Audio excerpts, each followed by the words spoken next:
volta un'altra radio che è Radio Sì di Bruxelles per il programma Musica e Parole.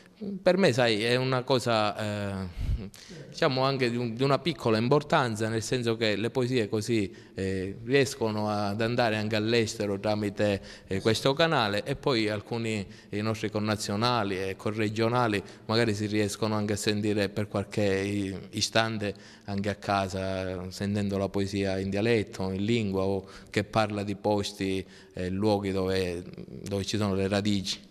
E questo è importante, ed è un grazioso omaggio che fai giustamente agli agrigentini e ai siciliani che vivono fuori per motivi di lavoro, insomma, che sono stati costretti ad emigrare. Allora noi siamo alla fine del nostro programma, abbiamo parlato con Gero Miceli e vogliamo concludere con una sua poesia. Scegliene una per leggerla e recitarla ai nostri telespettatori. Ecco, sì, appunto, Gero Miceli, quale poesia preferisci qualcosa in lingua o in dialetto? Facciamo in dialetto, così i nostri telespettatori fanno un passo indietro appunto nel tempo, anche parlando appunto di lingua. Vediamo di trovare qualcosa. E che cosa?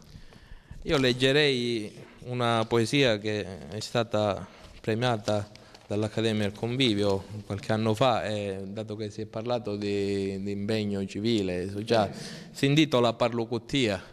Ricalca quel celebre Parlocuttia del grande Buttitta. E allora, sì. Dimmi, no. No, dico, allora parla con chi ci segue, rivolgiti a loro. Gero Miceli, vediamo. Parlocuttia. Ehi, non hai uscando se leggi o senti sta poesia. Parlocuttia, tu si lo danno. Tu che sei mafioso e ammorbi la terra mia. L'orecchie si lo sentono, hanno fatto lo so dovere, le vucche hanno lo diritto di parlare, stocchi ti italiano e su fatti per tagliare, e non pittare lacrime di raggia e troppo amare. Mi sento amare afflitto, sapendo che in Sicilia c'è gente onesta e buona, cutuliata e assuggettata della presenza tua. Ascunda, parlo con te, per mia non si né donne, né un importante, né niente. Ascunda mia, non è l'ora che la finisce e che ti pendi.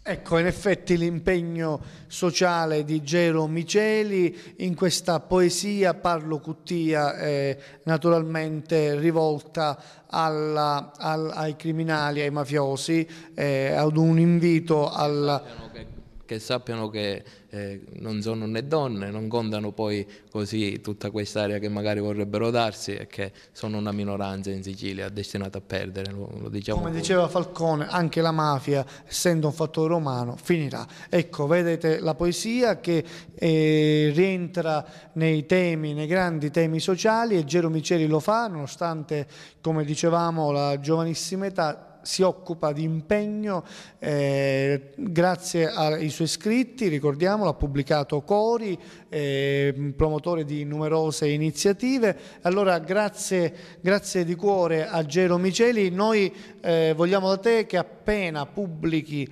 qualcosa vogliamo essere tra coloro che insomma aiutano a diffondere le tue pagine. Io quindi allora vi ringrazio per questa puntata e per questa occasione che sicuramente mi darete di promuovere. Assolutamente.